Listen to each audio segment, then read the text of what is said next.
Hello दोस्तों, on 247 के online platform पे बहुत बहुत आपका स्वागत है। और गांधी के जानो जो सीरीज हुआ था उसमें भी एक कड़ी और आज हम आपको बताने वाले हैं जिससे आपको बहुत महत्वपूर्ण जानकारी मिलेगी। इस क्लास को आप पूरी तरह से देख लेंगे, इस शॉर्ट्स वीडियो को 3 मिनट तक, तो बहुत वैसे डेट आप कंफर्म कर लेंगे जो आपके एग्जाम के लिए अत्यंत महत्वपूर्ण है और आपको गांधी के बारे में इन बातों को जानना भी चाहिए। तो जैसा कि आपको पता है, महात्मा गांधी का जन्म 2 अक्टूबर 1869 को पोरबंदर नामक स्थान पर गुजरात में हुआ था। इनके पिता का नाम करमचंद गांधी एवं माता का नाम पुतलीबाई था। महात्मा गांधी का पूरा नाम इसलिए कहा जाता है मोहनदास करमचंद गांधी था। हाई स्कूल की पढ़ाई पूरी कर लिए थे, उसी दौरान इनकी विवाह जो है सो इनके 13 वर्ष के उम्र में ही पुतलीबाई के साथ करा दी गई। विवाह के बाद आगे की पढ़ाई पूरी की कॉलेज के यहीं से, फिर 1888 ईस्वी में ये बैरिस्टर की पढ़ाई के लिए लंदन चले गए।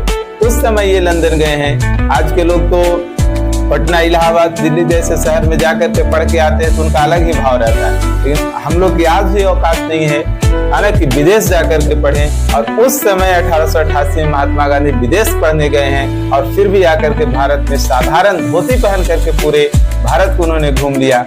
आज तो बाहर से पढ़ के आते हैं तो उनका सूट बूट उतरता ही नहीं है आज के विद्यार्थियों का। तो ये भी सीख लेना है कि उतने विदेश पढ़ने आने के बाद भी ये साधारण जीवन बिताते हैं हमारे देश में आकर के और लोगों से जुड़ करके भारत को आजादी दिलाने का काम करते हैं हमारे महात्मा गांधी। वापस 1891 में पढ़ाई पूरी करके आते हैं तो 1-2 साल ही काम करने के बाद 1893 में दादा अब्दुल्ला के केस के सिलसिले में दक्षिण अफ्रीका जाते हैं। वहां इनको रंग भेद नीति का सामना भी करना पड़ता है। वो कहानी भी बताएंगे कैसे इनको ट्रेन से बाहर उतार दिया गया था, उसके बारे में भी हम लोग बात करेंगे।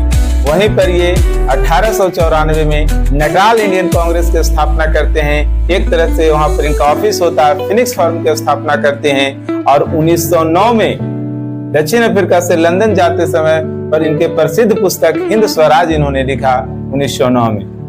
9 जनवरी 1915 को महात्मा गांधी वापस भारत आते हैं उतना दिन दक्षिण अफ्रीका में काम करने के बाद। और 9 जनवरी को ही हम लोग भारतीय प्रवासी दिवस मनाते हैं इनके आगमन के बाद। 2 अक्टूबर के इनके याद की तिथि में क्या मनाते हैं? विश्व अहिंसा दिवस मनाया जाता है। 150 से अधिक देशों में महात्मा गांधी के नाम पे डाक टिकट चलाया जाता है। 100 से अधिक देशों में इनका स्मारक बना हुआ है, मूर्तियां बना हुआ है। तो पूरे वर्ल्ड के नेता महात्मा गांधी समझिए माने जाते हैं। ऐसे हैं हमारे राष्ट्रपिता, ऐसे हैं हमारे महात्मा, ऐसे हैं हमारे बापू महात्मा गांधी। इनसे जुड़े हुए और भी फैक्ट अगर आपको जानना है तो आप इस सीरीज को डेली ज्वाइन कीजिए, जो प्रतिदिन आपको शाम में 5 बजे जो है